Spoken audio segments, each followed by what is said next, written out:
Aujourd'hui, quand tu regardes dans le monde, tu verras, par exemple, pour ceux qui fréquentent comment je peux dire, des marabouts et des Illuminati, on dit ça, je ne sais pas comment ça se dit en français. Des sectes, si je peux appeler ça, je pourrais appeler ça comme ça.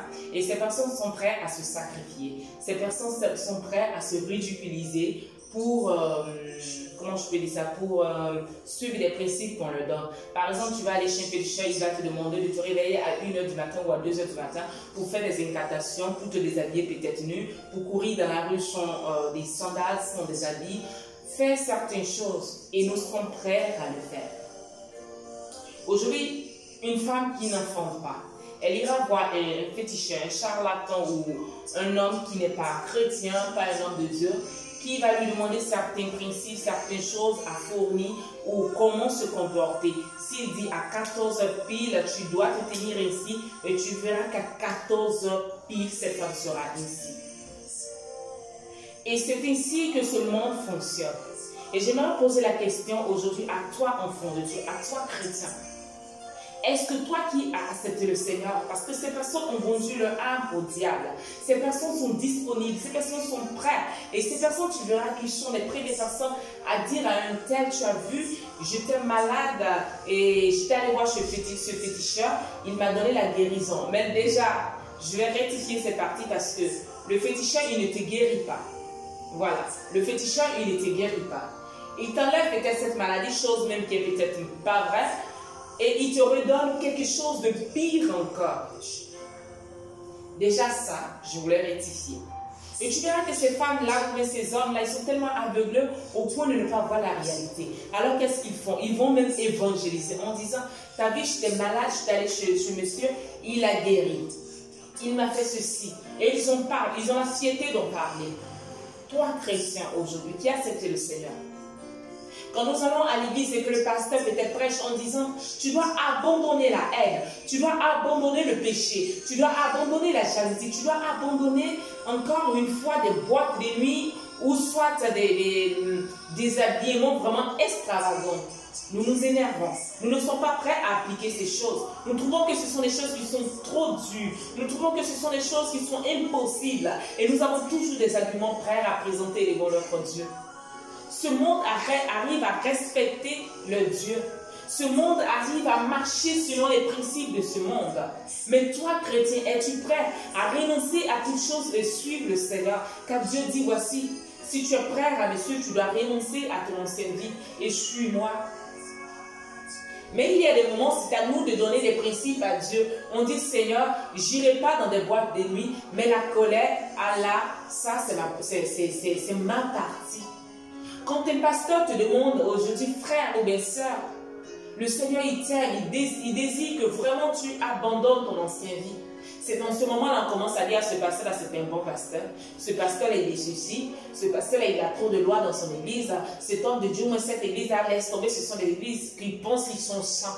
Non, ce n'est pas question de ça. C'est question de marcher dans les principes de Dieu. C'est question d'obéir à Christ. C'est question de marcher selon la volonté de Dieu. Quand la Bible est en train de dire la chair et l'esprit sont imposés. Ils sont imposés l'un envers l'autre. Pourquoi nous voulons aller à l'église pendant ce temps que nous sommes... Attendez, l'église, la Bible nous fait comprendre que l'église est le lieu où tout chacun de nous, c'est-à-dire si tu es chargé, fatigué, avec tes problèmes, tu viens à l'église, enfin d'être déchargé. La Bible ne nous demande pas d'aller dans la présence de Dieu dans l'intention de toujours rester chargé. Non.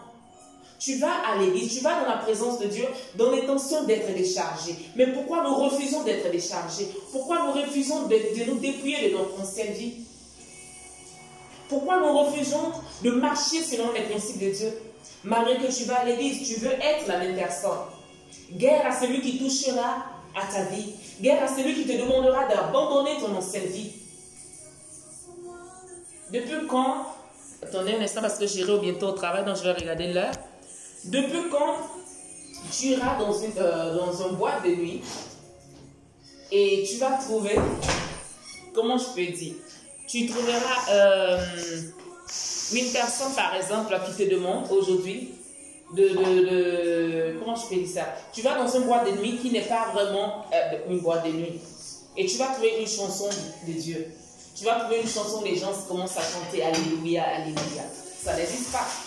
Mais pourquoi toi étant chrétien, lorsqu'une personne rentre dans ta maison, on entend des chansons de ce monde. Alors tu es la première personne à maîtriser toutes les chansons du monde. Tu es né de nouveau. Tu as Christ comme Père. Il faut marquer cette différence. N'attends pas qu'un pasteur t'impose cette loi afin de pouvoir la respecter. Et raison pour laquelle aujourd'hui nous sommes séduits par des faux prophètes. Ah oui, il y en a des faux prophètes.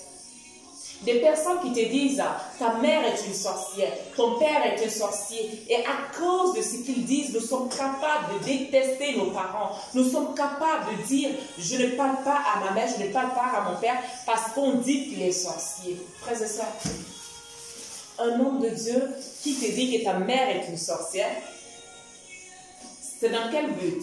Le but de construire ou le but de détruire? Le but de pouvoir t'emmener dans une prière intense ou bien le but de créer la haine entre toi et ton papa ou entre toi et ta mère. Et aujourd'hui, nous voyons des familles comme ça qui sont déchirées juste parce qu'ils sont allés courir après des miracles, juste parce qu'ils veulent des révélations. Mais la grande révélation que Dieu veut nous faire comprendre, c'est de marcher dans sa crainte. Voici ce que voici la chose pour laquelle nous devons être révoltés.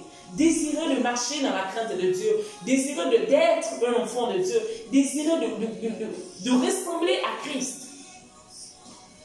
Non, les choses ne vont pas dans ta vie, alors tu cherches un pasteur qui va te prophétiser. Nous courons après les prophéties. C'est bien car les prophéties viennent de Dieu. Mais faites attention à certaines prophéties.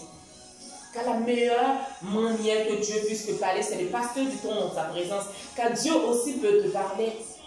Dieu peut aussi te parler. Dieu peut te montrer aussi certaines choses. Pourquoi penses-tu qu'il n'y a que des pasteurs à qui Dieu peut parler? Pourquoi penses-tu qu'il n'y a que des prophétesses que Dieu peut parler? Quelle est ta relation avec Dieu? Quelle est ta marche avec le Seigneur? Quelle est ta conduite? Est-on chrétien? Ce monde aujourd'hui a pris de l'ampleur. Le monde aujourd'hui est en train de se développer d'une manière pas possible. La dernière fois, je suis en train de regarder, comment je peux dire ça, à la télévision et j'ai vu un homme que tout le monde respectait.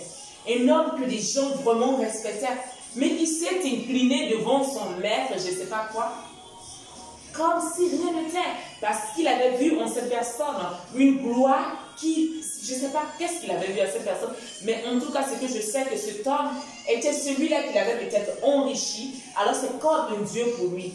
Mais nous allons dans la maison de Dieu, nous sommes orgueilleux. Parce que nous avons de l'argent, alors quand nous marchons dans la maison de Dieu, on commence à se faire je ne sais quoi. Ou bien quand nous sommes dans la maison de Dieu, alors on te demande, ma soeur, les protocoles peut-être te demandent de passer à gauche. C'est à toi de diriger où tu dois passer. Il n'y a plus de l'ordre dans la maison de Dieu. Parce que toi, tu comptes sur ton argent. Parce que tu es la plus belle fille du monde. Parce que tu es la chante idéale du pasteur. Non, ma soeur, nous sommes dans la présence de Dieu. Et le seul maître, le seul prince qui doit être élevé, c'est que